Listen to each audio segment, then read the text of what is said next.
नमस्कार, मैं दिव्या त्यागी स्वागत करती हूं आपका एक बार फिर बिग पेजेस पर। चलिए शुरू करते हैं आशमा से अपनी बातचीत। जैसा कि मैम आपने हमें ग्रहों के बारे में बताया, कुछ 5 ग्रह अच्छे और 4 ग्रह नेगेटिविटी, तो आपने हर तरह की चीज़ें हमें बताई कि कुछ अच्छी चीज़ें भी हैं तो कुछ बुरी। तो क्या इसका ताल्लुक, इसको हम ऐसे कह सकते हैं कि कई लोगों की कुंडलियां उनको बताई जाती है कि बहुत अच्छी हैं, बहुत अच्छा योग है, उसके बावजूद उनकी कुंडलियों में परेशानियां आती हैं, उनकी लाइफ में दिक्कतें आती रहती हैं। तो इसे क्या हम कुंडलियों का या भविष्यवाणी का टोटल फेलियर माने, क्या कहें हमसे? ये आपने बहुत अच्छा सवाल किया दिव्या जी। बहुत सारे लोगों का ये सवाल ज़रूर रहता है कि हमारा कुंडली, हमारा योग बहुत अच्छा है, कुंडली बहुत अच्छा है, ये समय अच्छा बताया गया है, फिर भी हमारे साथ प्रॉब्लम्स आ रही हैं। तो ये वाली जो सवाल है, कॉमन सवाल है, जिसका मैं ऐसे समझाना चाहूँगी कि जब हम किसी को अपनी कुंडली दिखाते हैं तो हम अपना पूछते हैं कि हमारा समय कैसा चल रहा है, तो वो बता देते हैं कि हमारा, सपोज करो कि 2020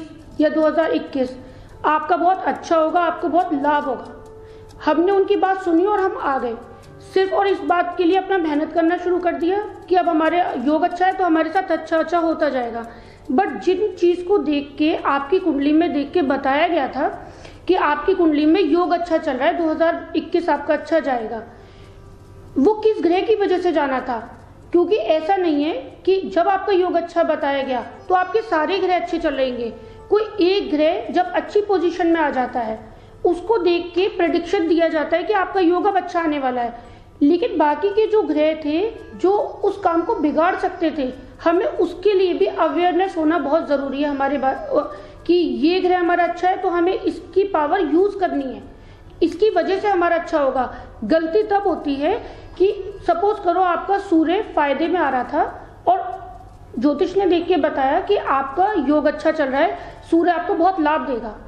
अब हुआ क्या, सूर्य लाभ देने वाला ग्रह था, हमने क्या करा, शनि मान लो हमारा खराब है, हमारी कुंडली में शनि खराब था, हमने क्या किया, जानकारी थी नहीं, काला धागा पहन लिया हाथ में, क्योंकि हमें बताया नहीं गया या हमने पूछा नहीं कि हमारा खराब ग्रह कौन सा है। ऐसा नहीं हो कि ये जो अच्छा योग चल रहा है ये हमारा कोई और ग्रह हमारा रोक ना डाले, तो हमें ये पता होना चाहिए। हमने पहन लिया काला धागा या हमने पर्स रख लिया ब्लैक कलर का, तो क्या होगा कि हमारे सामने बहुत सारे ऑप्शन है, क्योंकि योग अच्छा चल रहा है।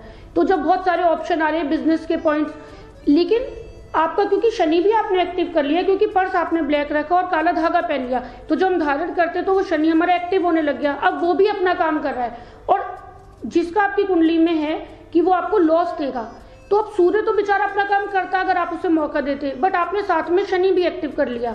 होगा क्या कि आपके पास बहुत अच्छा प्लान है, आपके पास पैसों का भी अरेंजमेंट हो गया, आपके अंदर एनर्जी लेवल बहुत हाई है, तो वो आपका योग अच्छा चलने की वजह से। बट आपकी सडनली एक गलत आदमी आता है जो फ्रॉड व्यक्ति है और आपको एक प्लान बताता, आपका माइंड डाइवर्ट हुआ शनि की वजह से, क्योंकि आपने धागा पहना था, तो आपका माइंड डाइवर्ट हुआ और आप अपना वो जो पैसा और एफर्ट है वो उस व्यक्ति के साथ में लगा देते हैं जहाँ पे वो आपके साथ फ्रॉड कर लेता है और आपका लॉस हो जाता है। भले ही आपका योग अच्छा चल रहा था, पर हम ही नहीं वो गलती से अपने बुरे ग्रह को जागृत करके और अपनी डायरेक्शन, क्योंकि शनि भी अपना काम करेगा जरूर, हमने सूर्य को मौका ही नहीं दिया पूरी तरीके से। इस वजह से पूरे ग्रहों की नॉलेज ना हो पाने की वजह से हमारा जो योग है अच्छा होने के बावजूद भी हम उसका फायदा नहीं उठा पाते। जैसा मैम आपने बताया, तो इससे ये मतलब लगाया जा सकता है कि आज तक लोग सिर्फ सोल्यूशन के पीछे भागते हैं, कोई रीज़न जानने की कोशिश नहीं करता कि अगर उनके साथ ऐसा कुछ हो रहा है तो आखिर क्यों। बिल्कुल ठीक कहा आपने, हम सब लोग सॉल्यूशन के पीछे भागते रहते हैं कि प्रॉब्लम चल रही है, इसका क्या सॉल्यूशन है, लेकिन रीज़न कोई जानना ही नहीं चाहता, इसीलिए शायद किसी को आज तक पता भी नहीं चला। जैसे ही हमें ये पता चलता है कि आपका समय खराब है, आपके साथ बुरा हो रहा है, तो हम उपाय करना चालू कर देते हैं। बट प्रॉब्लम आ कहाँ से रही है हमें इसका पता होना चाहिए। किसी पर्टिकुलर ग्रह की वजह से अगर आ रही है तो उसे रोकना बहुत ज़रूरी है। जैसे आप ऐसे समझ सकते हैं कि बहुत तेज आंधी आ रही है, तो वो एक प्रॉब्लम है जिससे घर गंदा हो सकता है। हम सॉल्यूशन में क्या कर रहे हैं, हम झाड़ू लगा रहे हैं, झाड़ू लगा के हम क्लीनिंग कर रहे हैं, बट अगर हम सबसे पहले क्या करते हैं, हम सारी विंडो बंद करेंगे, डोर बंद करेंगे ताकि आंधी आ ना पाए। हम झाड़ू लगाते रहे, डोर भी खुला है, विंडो भी खुली है, तो घर गंदा होता रहेगा और हमारी झाड़ू का कोई फायदा नहीं होने वाला।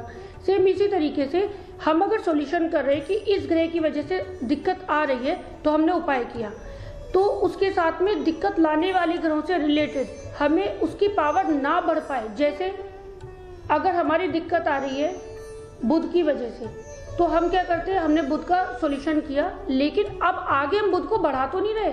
जैसे हम लोग नॉर्मली सबका शौक होता है कि पेड़ पौधों में पानी डालें या प्लांट्स लगा लें। ज़रूरी नहीं है कि हम प्लांट्स में पानी खुद ही दें। अगर हम प्लांट्स में पानी देते हैं तो उससे क्या होता है, पौधे जो होते हैं वो बुध के होते हैं। अब वो प्लांट से ग्रो कर रहा है, प्लांट ग्रो कर रहा है तो हमारा बुध ग्रो कर रहा है। बुध ग्रो कर रहा है तो प्रॉब्लम एज इट इज ही है। अब भले ही हम बुध का उपाय कर रहे हैं कि प्रॉब्लम ना आए, लेकिन हम डेली उसमें पानी डाल रहे हैं तो बुध पैदा भी हो रहा है और हम उधर उसे खत्म भी कर रहे हैं, तो वही की वही प्रॉब्लम बनी रहती है। तो एग्जैक्टली सॉल्यूशन के साथ साथ हमें रीजन भी पता होना चाहिए कि प्रॉब्लम आ कहाँ से रही है, उसे भी बंद करो। चलिए, वक्त हुआ आप सभी से विदा लेने का।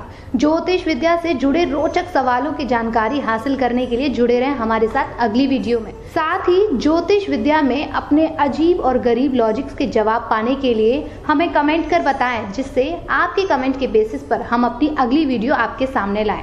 और साथ ही हमारी दूसरी वीडियो को देखने के लिए हमारे चैनल को लाइक एंड सब्सक्राइब जरूर करें। नमस्कार।